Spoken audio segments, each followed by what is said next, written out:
Pour en parler, nous avons deux invités. France Salin, journaliste, écrivain, qui vient de réaliser un film sur la maladie, qui s'appelle Des faucilles dans les veines, et une des plus grandes spécialistes de la question, qui s'en occupe depuis 25 ans, Jenny Hippocrate. Bienvenue. Merci. Alors, nous avons vu dans le film que c'est une maladie qui touche tous les continents. Est-ce qu'on peut dire que c'est une maladie de Noirs? Ça, c'était dans le temps qu'on disait que c'est une maladie des Noirs, mais non, c'est une maladie mondiale, parce que la drépanocytose, aujourd'hui, affecte tout le monde, de par justement le brassage, le métissage des populations. Donc, on ne sait plus qui est qui. Cependant, les grands foyers, donc les premiers grands foyers, le premier grand foyer d'ailleurs, c'est en Inde. Ce n'est même pas en Afrique subsaharienne comme on l'a fait croire pendant longtemps, et après en Afrique subsaharienne, et aujourd'hui tout le pourtour de la Méditerranée. Donc, évidemment, avec le déplacement des populations, la maladie touche tout le monde est donc concerné. C'est une maladie mondiale, galopante en plus. Alors, on parle aussi de thalassémie. Qu'est-ce que c'est par rapport à la drépanocytose? Ça n'a rien à voir, c'est une autre pathologie, mais effectivement, on peut être moitié thalassémique et moitié drépanocytaire. On peut avoir les deux gènes, mais ça n'a rien à voir. La drépanocytose, c'est une maladie, c'est une malformation des globules rouges. Et la thalassémie, c'est des globules qui sont tout petits, donc c'est pas du tout la même chose. Donc, ce n'est pas une version, je dirais, blanche de la drépanocytose, comme on l'a cru. On trouve la drépanocytose, la vraie, partout dans le monde, mais ça n'a rien à voir avec la thalassémie. Il y a énormément d'hémoglobinopathies, donc des maladies du globule rouge, mais drépanocytose, c'est une maladie à part, d'autant plus que c'est la maladie de la douleur. C'est une maladie qui fait très, très, très mal, et c'est une malformation des globules rouges dans laquelle un enfant ne peut être malade que si les deux parents sont porteurs du gène.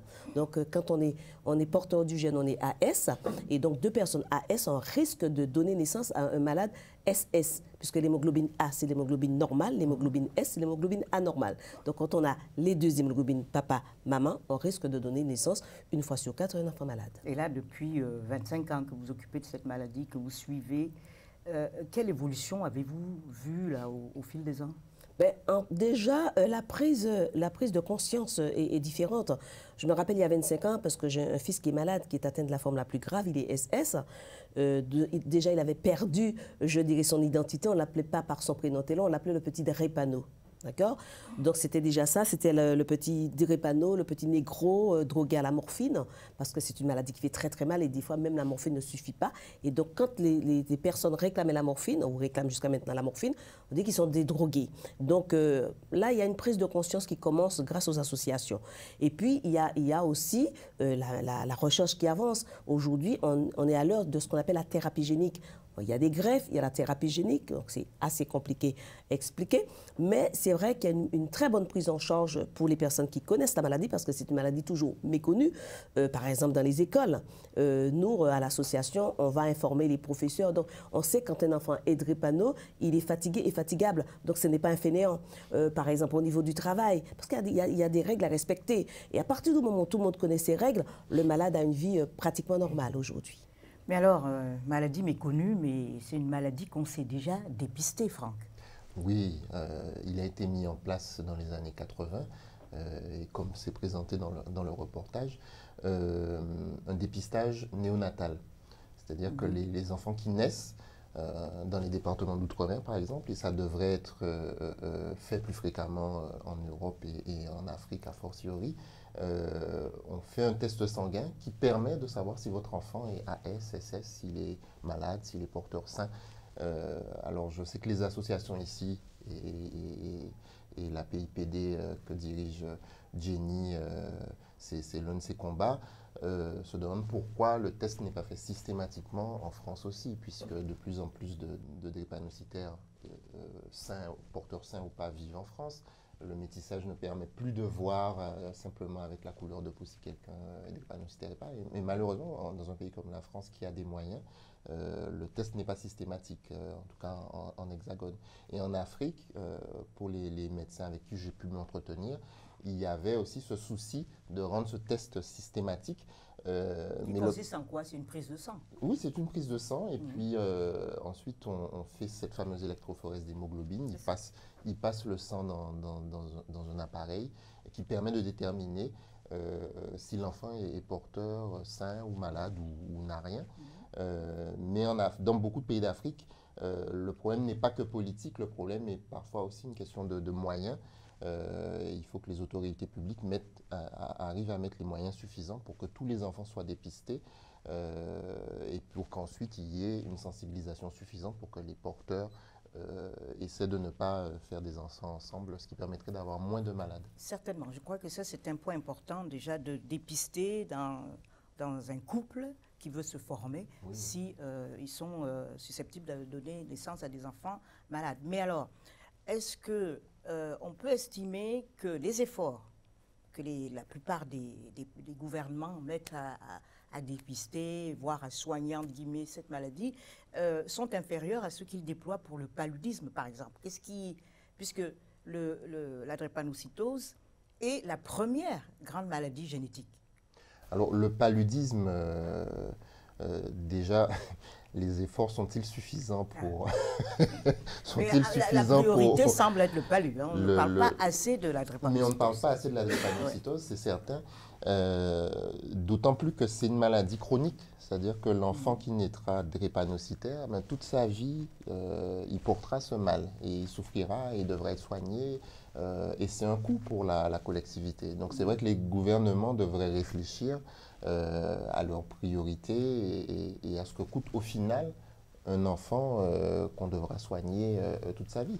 Ensuite, dans certains pays, l'issue est beaucoup plus fatale, c'est-à-dire que comme peu d'efforts sont fournis pour soigner ces enfants, beaucoup meurent en bas âge, malheureusement, et ne savent même pas qu'ils sont drépanocytaires. Oui. Ils meurent de toutes sortes de pathologies et sans savoir qu'ils sont drépanocytaires. Est-ce qu'on a des chiffres sur la mortalité? L'OMS avance, parce qu'on n'a pas des chiffres exacts, parce que tout le monde ne se fait pas dépister, 50 millions de personnes qui seraient concernées, avec 300 000 nouveaux cas chaque année. Par ailleurs, je vais reprendre ce que dit Franck, parce que c'est important. Le dépistage en France est systématique mais ciblé. Ça veut dire que tu es noir, eh bien voilà, on va te faire le dépistage. Tu es blanc, tu ne seras pas dépisté. D'où notre combat, puisqu'on ne sait plus qui est qui aujourd'hui. La France est un pays hors la loi, d'accord? Parce qu'on cible un dépistage de par les origines ethniques des malades, ce qui est non conforme à notre Constitution.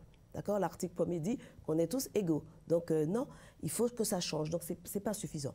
Et en plus, pour parler de drépanocytose et de paludisme, l'ironie du sort, la drépanocytose, c'est une mutation des gènes due au paludisme. Donc voilà. Ça, c'est confirmé. Oui, c'est pas un gène à muter pour se protéger contre le paludisme. D'accord? Et ça a créé ce gène de la drépanocytose. Donc les deux maladies sont quand même liées en quelque part. Évidemment, Franck l'a bien dit, on ne guérit pas encore tout à fait de la drépano, à part la greffe de moelle ou aujourd'hui la thérapie génique, mais il faut beaucoup d'argent. Mais ce qui est important à dire, on parlera de l'Afrique, mais en France, aujourd'hui, pour faire un dépistage systématique pour toute la population, on est à peu près, pour toute la population, tout enfant qui naît aujourd'hui sur le sol français, par rapport au coût, ce serait en gros 150 000 € en plus. Au lieu de sélectionner. Non, pour toute la population. Au lieu de sélectionner. Donc c'est du n'importe quoi. 150 000 €, ce n'est pas les petits fous les petits fous, c'est beaucoup plus que 150 000 €. Donc c'est un faux problème. Ils ont tellement dit que la drépanocytose n'intéresse personne, que tous les enfants vont mourir. Je l'ai entendu pour moi, pour mon fils. De toute façon, elle peut hurler si elle veut, il va crever avant l'âge de 5 ans. J'ai entendu ça en France. Donc, on parle d'Afrique, mais il faut savoir ce qui se passe sur le territoire français, où les drépanocytoses sont discriminés. D'accord? Donc, effectivement, en Afrique, il y a une grosse discrimination, parce que c'est une maladie de la douleur. Et c'est une maladie du sang. Et pourquoi on va parler du sang? Parce que ça a une connotation péjorative. Le sang, c'est quoi? C'est la vie, c'est la mort, c'est tabou. Donc, il faut connaître tout l'aspect socioculturel qui est autour de la maladie. Pourquoi on a peur d'une maladie du sang? Eh bien, parce que c'est lié à des croyances ancestrales. Alors, donc, en Afrique, ils vont dire, voilà, la drépano, c'est une malédiction. C'est des enfants maudits, c'est des enfants sorciers. On va les tuer. Et donc, même pour ceux pour lesquels on ne sait pas s'ils sont drépano, pour ceux qu'on sait qu'ils sont drépano, on va les tuer. Dans certains pays, pas partout quand même. Bien sûr. Donc ça je l'ai vu. Hein, non, mais certainement. Voilà. Souvent, les maladies, lorsqu'on ne sait pas d'où elles viennent, on les attribue au mauvais sort, ou au diable, ou à la sorcellerie. À la sorcellerie, voilà. Donc du coup, c'est un combat, et c'est au gouvernement de prendre ce combat-là à bras le corps, parce que soigner un enfant drépano revient beaucoup plus cher à faire que de faire de la prévention. Aujourd'hui, la prévention, c'est ce qu'il faut. Et c'est quoi la prévention, justement, Ben, à part éviter que des gens se marient s'ils sont porteurs de... On ne va pas éviter, on va pas éviter non, un mariage, c'est pas possible. On ne dira pas aux jeunes couples de pas s'aimer, mais on va leur dire voilà ce qui se passe, voilà ce que vous risquez. Donc maintenant, libre à eux. Mais quand ils sont un homme averti, en vaut combien? Pas deux, hein, 10 000. Quand on sait qu'on met au monde un enfant malade, on va commencer à prendre ses responsabilités. On va chercher à savoir, par exemple en France, quand l'enfant est dépisté, il y a une antibiothérapie qui commence enfin à partir de 3 mois d'âge, l'antibiothérapie commence pour empêcher d'avoir des infections, l'infection qui est la première cause de mortalité du malade drépanocytaire. D'accord? Et puis, on va apprendre à reconnaître les signes précurseurs, les yeux pâles, les mains pâles, les yeux jaunes, le syndrome pied-main. Donc, à partir du moment qu'on va connaître tous ces... Mais l'enfant, il ne va pas mourir parce qu'on a le temps de le conduire à l'hôpital, puisque c'est une urgence quand même parmi les urgences, même si très souvent, il y a des défaillances dans les hôpitaux. Mais dans la plupart des cas, l'enfant est bien pris en charge. Donc, les parents sont au courant. On va nous apprendre à palper une rate. On va nous apprendre, et si le taux d'hémoglobine, si l'enfant a une poussée de fièvre à 38,5, il faut savoir qu'on ne va pas le garder à la maison, il faut être à l'hôpital parce qu'une poussée de fièvre, ça veut dire une infection. Et c'est la première cause de mortalité, notamment les infections à pneumocoques, les méningites, les septicémies. Ça va foudroyer l'enfant, il va mourir. Donc quand on est au courant de tout ça, eh bien, donc l'enfant a une espérance de vie beaucoup plus importante, beaucoup plus longue qu'une personne, que des gens qui ne connaissent pas du tout la maladie. D'où aussi mon combat en Afrique. Oui, justement, parce qu'on a l'impression, je crois qu'on donne les chiffres, 30%, 40% d'Africains sont porteurs de la maladie. Ça veut dire que chacun dans son entourage a eu des cas de malades ou même de gens qui sont décédés. Mais globalement, on ne sait pas comment soigner ça. Quelle est la première mesure à prendre? On sait qu'il n'y a pas de soins curatifs aujourd'hui, hein, voilà. comme je dis en dehors de... Mais effectivement, les soins préventifs, ils sont bien. Et il y a ce qu'on appelle les 10 règles d'or. Donc, on sait qu'il ne faut pas se croiser les jambes, ne pas aller en altitude, boire 2,5 litres par jour, ne pas aller en altitude, ne pas rester dans un courant d'air, ne pas rester au soleil, ne pas faire de plongée sous-marine, etc. Donc, à partir du moment où on connaît les règles d'or à respecter, avoir une bonne alimentation, ses vaccins à jour, consulter régulièrement le médecin, ben, on va diminuer les crises. Mais le problème, si on parle de l'Afrique, on a toujours ce problème où les familles, des fois, habitent dans des villages, ne peuvent pas consulter un médecin, où il n'y en a pas du tout d'hémato pour s'occuper de la drépano. C'est très compliqué. C'est pour ça, comme Franck le disait, ces enfants ne vivent pas très souvent jusqu'à l'âge de 5 ans. Donc, automatiquement, l'enfant drépanocytaire dans certains endroits en Afrique, c'est même pas la peine, hein, comme on dit, comme on l'a dit en France, c'est même pas la peine de vous attacher à votre enfant, il va mourir. Voilà ce qu'on m'avait dit en France. En Afrique, c'est encore pire. Dramatique. Alors, mais il y a aussi quelque chose qui est de l'ordre du préjugé. On en a un petit peu parlé. Mais est-ce qu'on peut considérer que, justement, les mélanges, j'ai entendu ça sur la drépanocytose, que les croisements, si je peux dire ainsi, avec d'autres races conduisent à l'extinction de cette maladie? C'est le contraire qui se produit. Non, parce que la maladie et les gènes ne s'occupent pas du tout de la mélanine. Ça n'a rien à voir avec la mélanine. C'est très important de le Donc dire, parce que c'est une croyance ancrée. On peut avoir une peau claire, même blanche, hein, et être porteur du gène. Parce que la transmission de ce gène n'a rien à voir avec la mélanine. Et de plus en plus, on trouvera, au-delà du bassin méditerranéen, au-delà des zones infestées par le paludisme, on trouvera des personnes qui sont blanches et qui ont la drépanocytose parce que, encore une fois, ça n'a rien à voir avec la mélanine. Hein, ça n'a vraiment absolument rien à voir. Alors, et sur le les plan préjugés, global, et c'est vrai que les préjugés, toutes sortes de préjugés, dont celui de la couleur de peau, pas celui de la sorcellerie et de la malédiction, persistent et en faisant le documentaire, j'ai pu en entendre. Mais c'est pour ça que, de mon point de vue, la sensibilisation est vraiment fondamentale. C'est-à-dire ce qu'on est en train de faire aujourd'hui, le film, ce que font les associations, ce que font, tâche de faire les médecins, c'est vraiment fondamental. Expliquer aux gens ce qu'est la drépanocytose. Il y a quelques années encore, on ne pouvait pas guérir de la drépanocytose. Une fois qu'on l'avait, on savait qu'on mourrait drépanocytaire. Aujourd'hui, grâce à la greffe de moelle, donc c'est ça le nouveau traitement?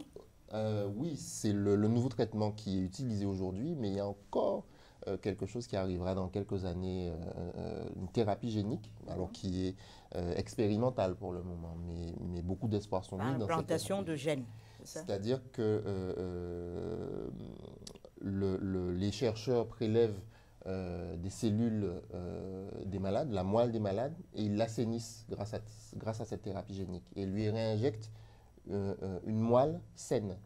Mais contrairement à la greffe de moelle qui était faite précédemment, où il fallait avoir un frère ou une sœur, en tout cas un parent proche qui donnait sa moelle, et où il y avait quand même des risques de rejet, grâce à la thérapie génique, comme c'est votre propre moelle qu'on a modifiée, quand on vous la réinjecte, il n'y a pas de risque de rejet. Donc, pour l'instant, c'est expérimental. Il y a très peu, je ne me rappelle plus, 2 personnes. 2 personnes, et puis c'est très compliqué parce qu'il y a toute une chimiothérapie en amont. Hein, pour, une grosse chimiothérapie. C'est pas simple, mais ça donne de l'espoir. Mais il y a beaucoup d'espoir dans cette thérapie génique, même pour les enfants qui n'auraient pas un frère ou une sœur compatible. Donc, il y a aujourd'hui un espoir de guérison et c'est formidable. C'est formidable. Il y a aussi la thérapie, enfin la greffe avec un parent. Oui. Qui n'existait pas dans le temps. Il fallait un frère ou une soeur dans la fratrie, même père, même mère. Oui. Et aujourd'hui, avec un parent, on peut commencer à le faire aussi. Puis nous allons donc terminer sur cette note d'espoir. Les traitements sont possibles, sont envisageables, même si ce n'est pas encore répandu partout en Afrique. Donc, tenez bon. Merci. Jenny Hippocrate et merci Franck Salin. Merci à vous.